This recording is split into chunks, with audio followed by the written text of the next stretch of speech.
자, 재구속 제한입니다. 자, 208조가 있는데요. 208조 재구속 제한 요 1항 한번 보세요. 전 시간에 봤죠? 그쵸? 다른 중요한 증거가 발견된 경우를 제외하고는 재차 구속하지 못한다. 어서 봤죠? 이 조항은 요 208조 조항은 적어보세요. 피의자 구속일 때에 적용되는 조항이지 지금 보는 피고인 구속일 때에는 이 조항이 적용되지가 않습니다. 그걸 말해주고 있는 거예요. 자, 판례 별표 치시고 밑에 판례 별표 치시고 자, 여기 보세요. 208조 조항은 그쵸? 검은색으로 수사기관이죠. 수사기관이 피의자를 구속할 때만 적용되는 것이지 법원 밑줄 그시고 그쵸? 법원 밑줄 그시고 X 법원이 이 피고인 구속할 때는 적용되지가 않는다. 그 얘기입니다. 그래서 여기서 각주 한번 가볼게요. 각주 체크하세요. 법원이 피고인 구속할 때는 적용시키지 않는다. 따라서 석방되었을 때 이 피고인은 다른 중요한 증거를 발견하지 못했다 하더라도 구속 요건이 구비가 되면 똑같은 사실에 대해서도 다시 구속이 가능하다 이런 말입니다. 됐나요? 그래서 자, 이 두 표를 다시 한번 가볼게요. 자, 여기 보시면 여기 제 구속 요건 나와 있지? 그랬을 때 피의자 구속일 때에는 여기 중요한 증거 발견이 요건이지만 피고인 구속일 때에는 그게 요건이 아니란 말이에요. 요건이 아니다. 여기서 뭐다? 도망, 증거인멸, 주거부정은 뭐지? 이것은 구속 요건이잖아. 이것은 구속 요건이잖아요.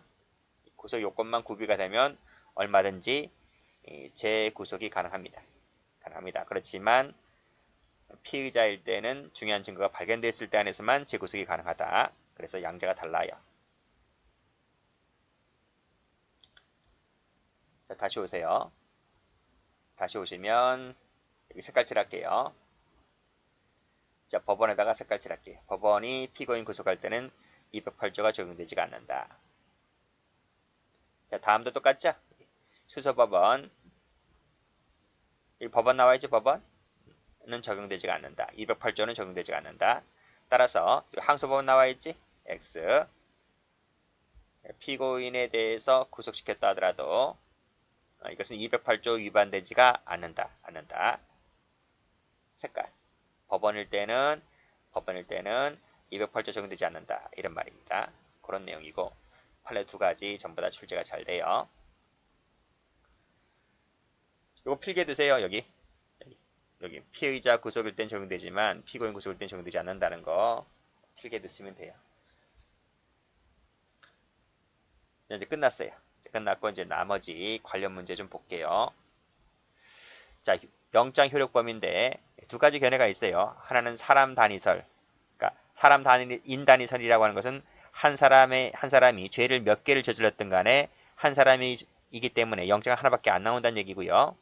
사건 단위설이라고 하는 것은 사건마다 영장이 나올 수 있다는 얘기지. 그러니까 한 사람이 죄를 10개를 저질렀다면 그 10개의 죄에 대해 각각에 대해서 영장이 나올 수 있단 말입니다. 그런 얘기입니다. 2번 체크하시고. 이것이 우리나라의 통설과 판례다 이런 말이죠. 영장 효력은 이 영장에 기재된 사실에 대해서 미쳐요. 효력이.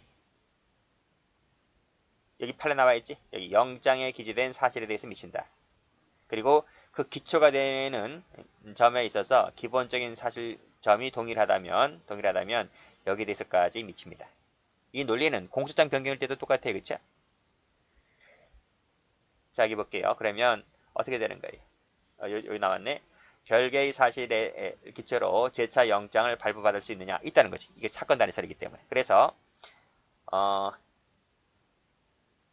A라는 사람이 그쵸? A라는 사람이 갑이라는 죄를 저질렀고 플러스 B라는 여기 을이라는 죄를 저질렀다. 여기는 강도를 했고 여기는 강간을 했다는 거야. 그러면 비록 사람은 한 사람이지만 사건이 두 사건이죠. 강간, 강도. 별개 사건이지? 별개 사건이기 때문에 각각에 대해서 여기에 대해서 영장 하나 받고 또다시 여기에 대해서 영장 하나 받을 수 있단 말이지. 그래서 그 얘기가 별개의 사실을 기초로 재차 또 다른 별개의 영장을 발부받을 수가 있다. 겁니다. 자, 여기 볼까요? 자, 이 A라는 사람이 횡령죄 하나 저질렀고 사기죄 하나 저질렀는데, 그러면 영장이 횡령죄 하나 나오고 사기죄 하나 나올까? 각각 나올까? 아니면 한 개씩 두 개가 나와야 될까? 하나면 될까? 라고 했는데, 여기 판례 1번에 뭐라 그랬어요? 영장에 기재된 사실에 미치고, 또 그 사실 기초가 동일하다면, 이 기초가 동일하다면 그 하나의 영장이 여기까지 미치기 때문에 그때 영장 하나만 필요하다는 거죠. 근데 횡령죄하고 사기죄 성질을 보니까 유사하다는 거야. 이렇게 법적 평가만 달리할 뿐, 뭐 일시, 장소, 목적물 등 그 행위 내용이 똑같다는 거야. 그러니까 기본적인 사실들은 똑같다는 거야. 그렇기 때문에 이때는 이 기본적인 사실이 동일하기 때문에 무조건 똑같은 건 아닙니다. 횡령하고 사기는 좀 달라요. 그렇죠? 우리 형법 배우신 분들은 뭐 횡령과 배임은 비슷할 수 있을지 몰라도 횡령과 사기는 엄연히 달라요. 근데 이 사건에서는 일시, 장소, 목적물이 똑같다는 거야.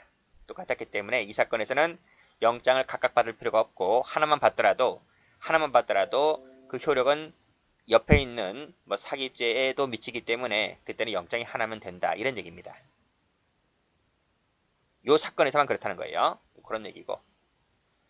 어쨌든 영장 효력 범위는 1번 영장에 기재된 사실과 그 기초가 되는 점이 동일하다면 여기까지 하나의 영장으로도 충분하다. 이런 얘기입니다. 자, 이제 끝났고요. 그 밑에 이중구속 가볼게요. 자, 이건 뭐냐면 여기 나와있지. 이미 구속영장이 발부되어 있어요. 무슨 죄에 대해서? 이 갑죄에 대해서. 그러니까 여기 요 갑죄. 이 갑이라는 죄에 대해서 영장이 발부되어 있단 말이죠. 근데 구속기간 만기가 지금 임박해 있단 말입니다. 며칠 있으면 풀어줘야 돼. 근데 유죄의 확정적인 증거물은 안 나왔고 만기는 다가오고 풀어주자니 이놈의 새끼 나가서 또 증거인멸할 것 같고, 그래서 수사기관이 어떡합니까? 을죄에 대해서. 왜? 이 A라는 사람이 이 을죄를 또 하나 저질러 놓은 게 있거든. 그래서 이 을죄에 대해서 영장을 받는 거야. 받을 수 있느냐? 이 을죄에 대해서 구속시킬 수 있느냐라는 거지. 판례가 된다는 거야. 이중구속이 긍정된다 이거지. 저 얼마 전에 그런 얘기가 있었죠. 저 대장동 사건 아시죠? 대장동 사건. 그래서 검찰이 뭐 김만배라든지 뭐 이동규라든지 뭐 해가지고 막 유동규라고 하든지 막 구속시켰잖아요. 근데 몇 명씩 구속시켰잖아요. 그 중에 한 사람이 하나의 죄에 대해서 영장이 거의 만기가 임박해 왔습니다. 그래서 검찰이 다른 죄에 대해서 또 영장을 또 청구했단 말이죠. 구속시키려고. 이 판례가 이걸 인정한단 말이에요. 판례 보세요. 이 판례 체크하시고. 자, 여기 보시면 구속기간이 만료될 무렵에 다른 사실이죠. 다른 사실. 첫 번째 줄. 영장에 기재된 범죄 사실. 요게 이제 갑죄라고 한다면, 그렇죠? 갑죄라고 한다면 그 갑죄가 지금 영장 기간이 만료된단 말이죠. 만료될 무렵이었다면 다른 사실이 뭐지? 을죄란 말이에요. 을죄의 사실로 구속시켰다 하더라도 위법이다 아니다. 그 말은 우리 판례가 이중구속을 긍정한다 이런 말이에요. 자, 별건 구속은 뭘까? 별건 구속. 이런 얘기입니다.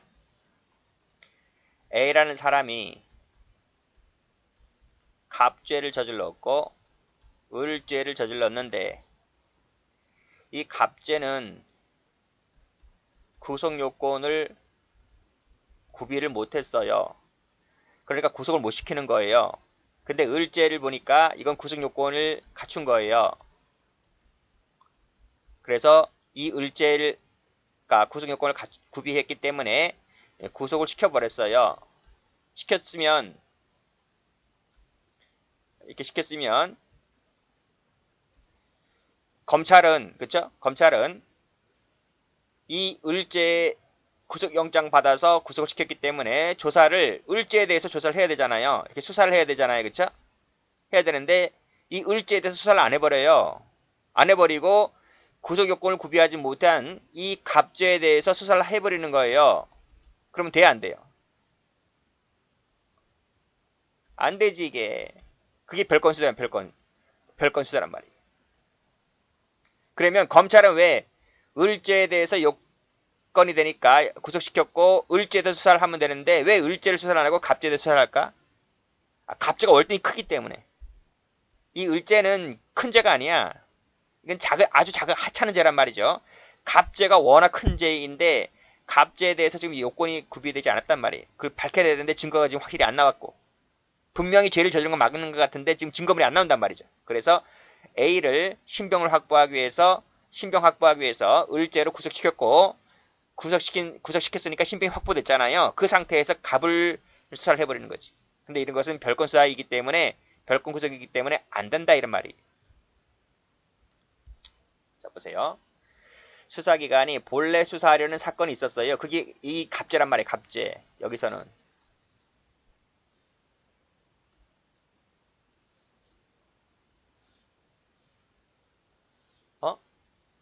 근데 이것이 구속요건이 구비되지 않았다니까요. 그래서 이 본건, 이 갑죄를 수사에 이용을 할 목적으로 다른 사건, 이게 을죄지, 을죄. 요건이 구비된 을죄로 구속시킨단 말이죠. 신병을 확보해놓고 갑을 갖다가 수사하는 것. 우리 판례는 위법이다. 이런 말입니다. 됐나요? 자, 2번. 별건 구속기간의 미결 구금 일수를 본건 구속기간에 산입할 수 있을까? 안 됩니다. 별건 구속기간의 미결 구금 일수 같은 경우는 별건 그 해당되는 사건의 본형에 산입하는 것이지 다른 죄에 해당되는 본건 사건에는 산입이 안 돼요. 판례도 그런 취지입니다. 자, 이 판례만 별로 중요하지 않는데 자, 신용카드업법 위반죄로 27일 동안 구속이 됐어요. 자, 사기죄 등으로 지금 구속 기소가 됐는데요. 구속 기소가 되었는데 결과적으로 그치? 위 구금일수를 사기죄 현형에는 산입할 수가 없다. 그치? 이 구속기간 27일 된 구속기간은 신용카드업법 사기 위반죄로 이렇게 구속기간에 산입시키는 것이지 다른 죄의 즉 사기죄 사건에 대해서는 뭐다? 산입이 되지 않는다. 그게 바로 2번입니다. 2번. 뭐 중요하지 않기 때문에 그냥 보시고. 자, 위에 판례도 잘 나와요. 위에 판례에서 다른 색깔 칠하시고. 얘는 가능하다. 자, 마지막으로 이제 상소 기간 중 구속인데요. 요 조항은 저 상소 파트에 다 나와요. 상소 파트에 나오는데 볼게요. 상소 기간 중 또는 상소 기간 중이 사건에 그치? 그 기록이 만약 기록이 어디에 있다고요? 원심법원에 있을 때는 원심법원이 여기 구속기간 갱신, 구속취소, 보석, 구속집행, 정지 취소에 대한 결정을 원심법원이 하면 됩니다. 왜? 기록이 원심법원에 있기 때문에. 만약에 이 기록이 상소법원에 있다면 상소법원에서 하면 되지만 기록이 원심법원에 있다면 갱신 절차, 취소 절차 이 모든 것을 다 누가 한다? 원심법원이 합니다. 여기도 마찬가지죠.